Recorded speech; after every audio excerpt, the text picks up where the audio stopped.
zalika minka maksiatun. Berpikir seperti itu sudah termasuk maksiat. Nah, maksiatnya di mana? Ya begini toh.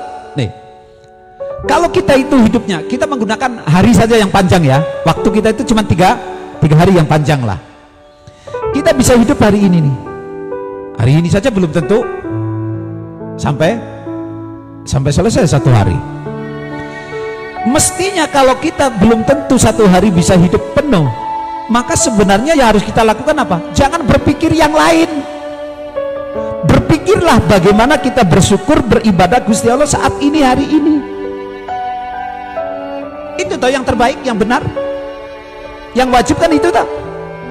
Kok malah orang ayo ngaji nanti besok aja, bulan depan, tahun depan, minggu depan. Itu kan melampaui umur, padahal kita belum tentu hidup. Itu maksiatnya di situ. Anda dikasih kesempatan untuk ibadah, kau tunda di waktu yang belum Anda bisa pasti hidup. Itu maksiatnya. Makanya orang yang punya penyakit amal, angan-angan, itu maksiat durhaka, dosa. Ayo sekarang. Sampai akhirnya apa? Banyak orang selesai S1, S2, S3 belum bisa baca Quran dengan alasan nanti. Belum ngerti ilmu sholat karena dengan alasan nanti.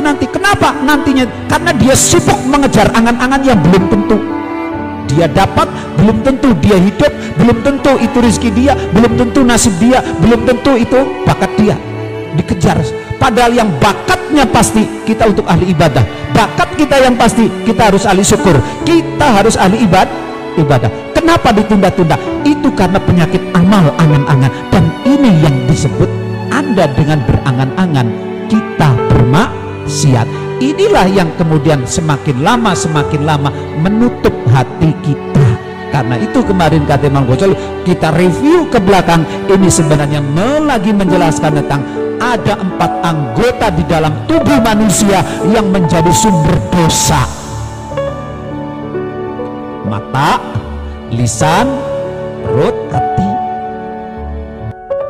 Ini kita lagi membahas yang tentang hati. Berarti orang, nah ini musimnya pilihan jurusan nih, tahun baru nih, ajaran baru nih kan, rata-rata itu terkena penyakit tulul amal, lalu dibungkus dengan bahasa citah-citah. Betul nggak? Kalau itu bahasa tasawufnya, itu sudah kena penyakit tulul amal. Kenapa mas sampean mengambil jurusan kedokteran? Biar keren, duitnya banyak. Tulul amal itu penyakit, dan itu sudah maksiat. Kenapa mas sampean ngambil jurusan elektro? Biar bisa nyetrum wong.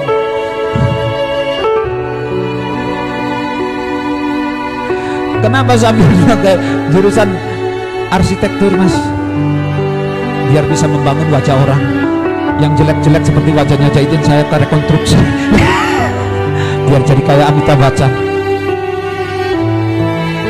Itu namanya sudah tulul. Makanya apa? Di dalam tolabul ilmi itu tetap lillahi ta'ala konsepnya.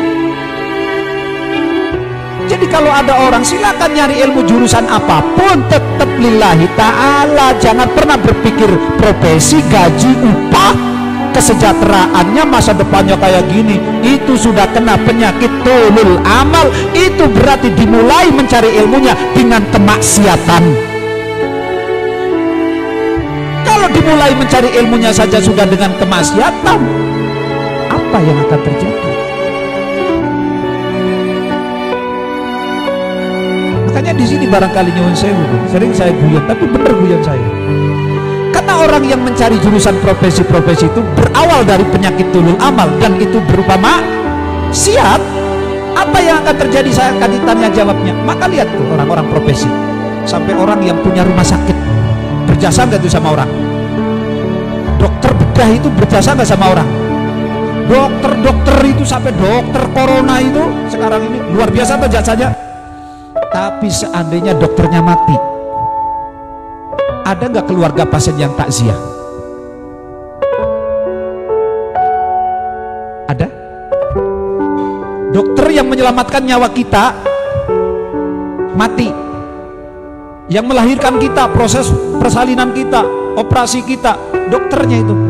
Ada nggak yang Al-Fatihah ila ruhi Dokter Dono? Ada nggak? Nggak ada kan? Apalagi terkenang dalam pikiran. Kenapa? Ini salah satu sebabnya. Karena dia orientasinya bukan ilmu, bukan Gusti Allah. Dunia sudah dia dapatkan, sudah selesai. Berbeda dengan orang ulang haji. Yang dicari adalah ridhonya Gusti Allah. Maka yang membuat memori adalah Gusti Allah. Bulannya apa sampai sekarang? Oh, itu guru ngaji saya. Padahal cuma ngajinya alat batasa, sampai jadi profesor masih dikenang itu guru saya. Itu orang yang berjasa dalam saya. Tapi dokter, beribu-ribu pasien yang diselamatkan, yang diobati, yang dioperasi, ada nggak yang kirim Fatihah?